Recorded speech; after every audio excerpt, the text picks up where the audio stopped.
Bonjour mon ami, ça va bien? Un petit cadeau. C'est les nouveaux billets d'1 million d'euros en exclusivité. Je fais un petit reportage.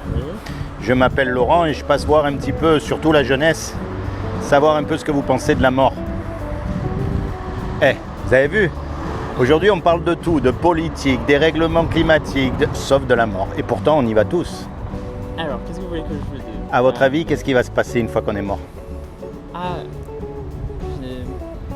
Vous n'avez pas de croyance, vous n'avez pas de religion? Pas tellement. Enfin, chez les bouddhistes, je sais qu'ils croient en la réincarnation. D'accord. Quand on fait des choses bien Oui. dans la vie. Alors, Sinon- quel animal vous allez être Vous pouvez choisir votre animal ou c'est au hasard? Non, c'est au hasard. Ah, d'accord. Donc, Ça dépend de ce qu'on a fait. dans la vie. Ouais. D'accord. Ça, c'est donc la croyance bouddhiste. Oui. D'accord. Ce qui se passe quand on va mourir, on va être jugé. Et on va être jugé par rapport au bien, au mal qu'on a fait. Donc, on est d'accord? Oui. Donc, l'important, c'est de savoir comment est-ce qu'on sait si on fait du bien ou du mal. C'est ça la grande question à se poser. Oui. Donc, Dieu nous a donné une loi qui s'appelle les 10 commandements. Est-ce que vous connaissez les 10 commandements? On les a appris à l'école, mais Vous les avez oubliés. Alors, je vais vous les rappeler. On va voir comment vous allez faire le jour où vous allez mourir. Les 10 commandements disent « Tu ne mentiras pas ». Est-ce que vous avez déjà menti? oui. Et attention, je ne vous juge pas parce que moi aussi, d'accord? J'ai lamentablement échoué au test, donc je ne vous juge absolument pas. Comment on appelle quelqu'un qui a menti? Un menteur. Un menteur. Oui. Donc vous venez d'admettre que vous êtes un menteur. Oui. Est-ce que vous avez déjà pris quelque chose qui n'est pas à vous? Peu importe la valeur. Oui. Je pense que Oui, bien sûr, comme tout le monde. Comment on appelle quelqu'un qui prend des choses que c'est pas à lui? Voilà. Donc vous venez d'admettre que vous êtes un voleur. Est-ce que vous avez toujours obéi à vos parents? Non. Ah, vous avez désobéi. Est-ce que vous avez déjà regardé une femme dans la rue pour la convoiter? Vous avez jamais regardé une image pornographique? Si. Comme tout le monde. Vous savez pourquoi elle est belle cette loi? Parce que justement, elle ferme la bouche à tout le monde. Il n'y en a pas un qui pourra dire qu'il a accompli la loi de Dieu. On est d'accord? Oui. On est tous coupables. Et c'est pour ça qu'on ne peut pas se juger les uns les autres.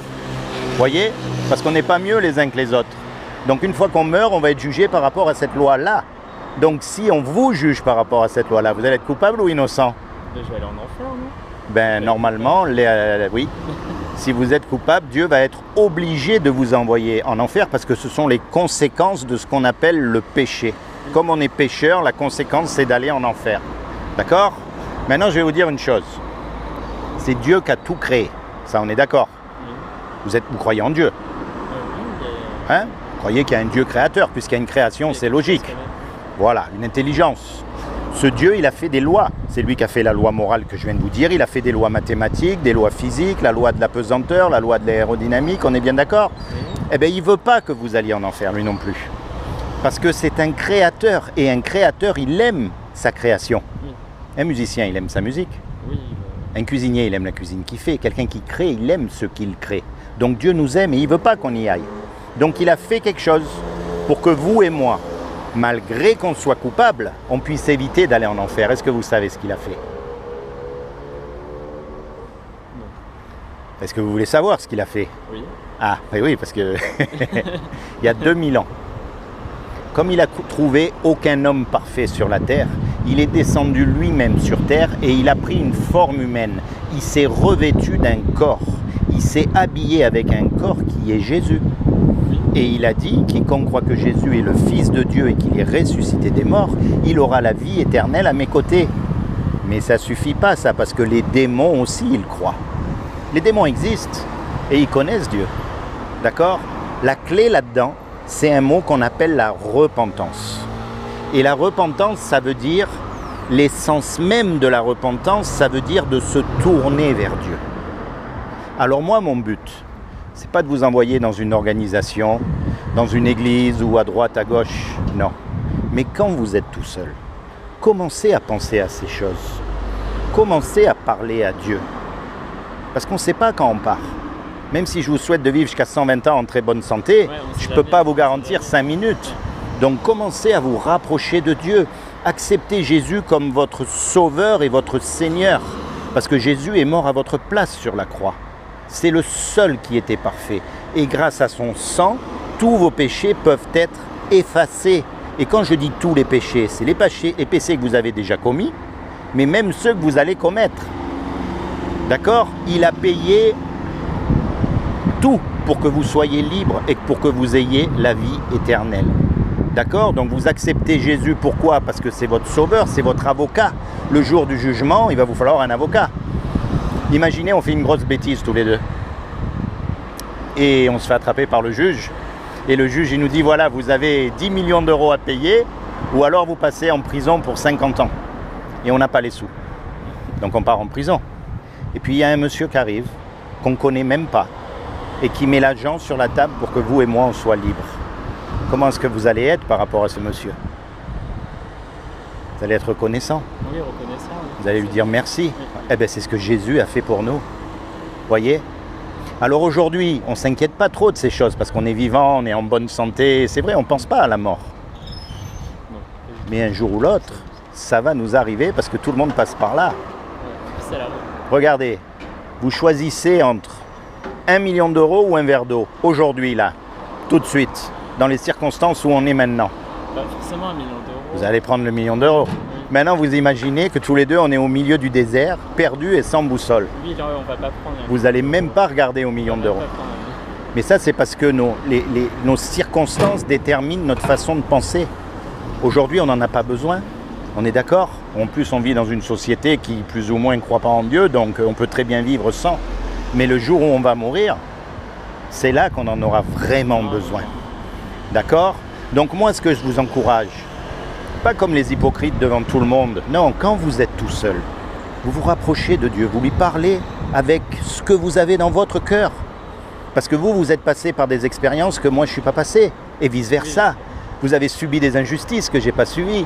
Vous avez eu aussi des joies, comme moi, voyez, mais on n'a pas le même chemin. Alors on va aller dans la même direction, mais vous avez votre relation personnelle avec Dieu.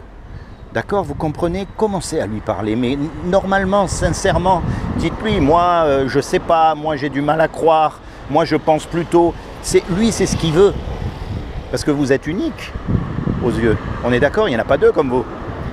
Et il n'y en a jamais eu deux comme vous pendant toute l'histoire de l'humanité, c'est ça qui est fou. Et ça montre bien que Jésus veut une relation personnelle avec vous, qui ne sera pas la même qu'avec moi. D'accord? Commencez à vous vraiment poser les bonnes questions. Quand vous êtes tout seul, vous parlez à Dieu, vous lui dites, moi je veux savoir, moi je veux vraiment savoir, c'est quoi la vérité? Est-ce que c'est Jésus vraiment notre sauveur? Et comme ça, vous avancez. Vous avez une Bible à la maison? Oui, j'ai eu. Vous avez une Bible? Eh bien, je vous encourage à recommencer à la lire. Commencez dans le livre de Jean. Parce que vous savez que la Bible, c'est un ensemble de livres. Et en fait, ce sont des livres historiques. Il n'y a même pas besoin d'avoir de la foi pour lire ces livres. Les premiers livres de la Bible en Israël, c'est ce que les étudiants apprennent à l'école. Oui, c'est pour ça que Ah oui, vous connaissez Israël? Non, mais à l'école, on a lu quelques passages de la Bible, du coup j'ai acheté le livre en entier. Ah ben c'est parfait. Il est tellement long que... Mais en fait, il y a plusieurs livres dedans.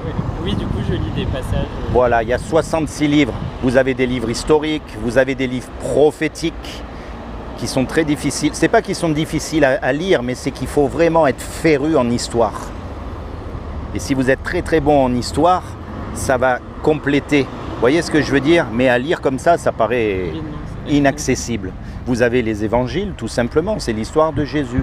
Et en fait, la Bible, c'est l'histoire d'hommes et de femmes qui ont commis des erreurs, qui ont commis des absurdités. Et Dieu va utiliser ça pour vous parler. Parce que vous allez lire la Bible, mais pas comme un roman. Vous allez lire avec un cœur ouvert. Dieu, est-ce que tu me parles? Est-ce que c'est pour moi, là, ce que tu veux dire? Ou alors, vous allez voir, il y a des moments où il y a des versets, ils vont vous sauter à la figure presque. Vous voyez ce que je veux dire? Et il y a des moments où vous n'allez même pas vouloir le lire. Vous allez le laisser pendant un mois sur le bord de la table. Non, mais c'est la réalité. D'accord? N'oubliez jamais ça. Ce n'est pas une question de foi. C'est une décision que vous devez prendre. La décision, c'est voilà. Je vais mourir, je choisis Jésus comme mon sauveur. Jésus, donne-moi la foi. Vous voyez, en raccourci, et petit à petit, vous allez vous approcher de Dieu. C'est comment votre prénom? Mintan. Miltan. Mintan. Ça veut dire quoi, Mintan? Alors, c'est en vietnamien, ça veut dire nouvelle lumière. Nouvelle lumière. Nouvelle. Ah ben, c'est un joli prénom, hein. Vous saviez qu'à un moment donné, il y avait beaucoup de chrétiens au Vietnam? Oui, il y en a beaucoup. Ouais. Attention, à un moment donné, parce qu'après il y a eu une persécution terrible. Il y en a toujours beaucoup. Enfin, Ah, même maintenant aussi, ouais. oui, il y a des quartiers. Carrément. Ah, ça c'est... Hein, c'est drôle, c'est un pays où j'aimerais aller. Ouais. Ça attire toujours ce genre de pays. Qui sait, peut-être un jour. Hein. Alors c'est comment c'est encore? Minh Tan. Minh Tan. Il faudrait que je m'en souvienne. Seigneur Jésus, je te demande vraiment que tu bénisses Minh Tan. Hein, Laurent. D'accord. Bénis Minh Tan, Seigneur, en le détournant de péché. Vous faites ça dans le cadre de... Comme ça? Oui. D'accord. J'obéis à ce qu'il y a écrit dans la Bible. D'accord. Et la Bible dit allez et annoncez la bonne nouvelle à tout le monde, c'est-à-dire la bonne nouvelle qu'on n'est pas obligé de mourir. Alors je sais que ça paraît peut-être incroyable, mais votre corps il va mourir. Oui. Mais votre âme. Ah. Et dites-vous bien que si je vous raconte des bêtises, on n'aura rien perdu. Ça sera que des bêtises. Mais si je vous dis la vérité, vous aurez tout perdu. Et je mourrai dans d'autres souffrances. C'est pour ça que je pense que le but de la vie, c'est de se rapprocher de Dieu, de le chercher de tout son cœur, honnêtement tel qu'on est. Peu importe la religion d'où on vient, ça c'est pas un problème. Parce que dans toutes les religions, vous savez comme moi qu'il y a plein d'hypocrites. Il y a des gens, ils sont juste musulmans parce que tout le monde est musulman. Il y en a, ils sont catholiques parce que tout le monde est catholique. Il y en a, ils sont bouddhistes parce que tout le monde est bouddhiste autour d'eux. Vous voyez, mais c'est le cœur qui compte. Et celui qui va vraiment chercher Dieu, celui-là, Dieu se révélera à lui. Minh Tan, sois béni. Enchanté. Ok? Et à un de ces jours. Toi aussi.